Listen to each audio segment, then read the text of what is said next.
विश्वाधारम् गगनसदृशम् मेघवर्णम् शुभाङ्गम् लक्ष्मीकान्तम् कमलनयनम् योगिधृध्यानगम्यम् वन्दे विष्णुम् भवभयहरम् सर्वलोकैकनाथम् मेघश्यामम् पीतकौशेयवासम् श्रीवत्साङ्कम् कौस्तुभोद्भासिताङ्गम्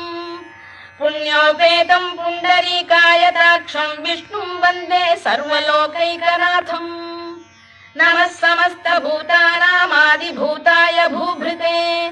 अनेकरूपरूपाय विष्णवे प्रभविष्णवे सशङ्खचक्रम् सकिरीटकुण्डलम् सपीतवस्त्रम् सरसीरुहेक्षणम् सहारवक्षस्थलशोभिकौस्तुभम् नमामि विष्णुम् शिरसा चतुर्भुजम् छायायाम् पारिजातस्य हेमसिंहासनोपरि आसीनम्